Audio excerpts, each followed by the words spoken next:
প্রিয় দর্শক, আসসালামু আলাইকুম। দর্শক, আপনাদের প্রীতি ও শুভেচ্ছা জানিয়ে শুরু করছি নতুন একটি ভিডিও। তো দর্শক, আজকে আমরা এক অসহায় মেয়ের গল্প তুলে ধরবো, যার নাম হচ্ছে রিয়ামণি। রিয়ামণির মা আছে, বাবা নেই। রিয়ামণি পড়াশোনা করত, কিন্তু তার বাবা চলে যাওয়াতে তার পড়াশোনাটা বন্ধ হয়ে যায়।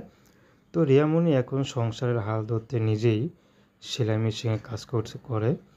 তো কাজ করে যা ইনকাম করে তা দিয়ে কোনো মতে তাদের দিন পার হয়। রিয়ামণির বিয়ের বয়স হয়েছে, তার মা বিয়ে শাদী দিতে চায়, কিন্তু হবে সংসারে কে বিয়ে করে। তো রিয়ামণি গ্রামের এক সহজ সরল মেয়ে। রিয়ামণি কখনো কারো সাথে কোনো খারাপ ব্যবহার বা খারাপ আচরণ কখনো করেনি। তো রিয়ামণি বুদ্ধিশুদ্ধি ভালোই, কিন্তু অভাবের কারণে পড়াশোনাটা চালিয়ে যেতে পারেনি। তার পড়াশোনার খুব ইচ্ছা ছিল। তো রিয়ামণি এখন সেলাইয়ের কাজ করে যা ইনকাম করে তা দিয়ে সংসার চলে। রিয়ামণি চাচ্ছে এখন বিয়ে শাদী করতে। গ্রামের মানুষ অনেকে তাকে খোঁটা দেয়, বিয়ে হয় না, হয়তো অপয়া। কিন্তু রিয়ামণি তো বিয়ে করতে চায়। বিয়ের তো একটা ভাগ্য, ভাগ্যে যদি বিয়ে না থাকে তাহলে কি করে হয়।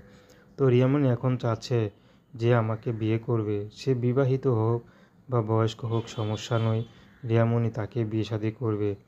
রিয়ামণির ভিতরে কোনো অহংকার নেই। যে পুরুষ বিবাহিত হয়ে সংসার করতে পারছে না, তেমন পুরুষ পেলেও হবে। তো দর্শক, প্রেম ভালোবাসা সাহায্য সহযোগিতা বিয়ে শাদী করা একান্ত আপনাদের ব্যক্তিগত ব্যাপার।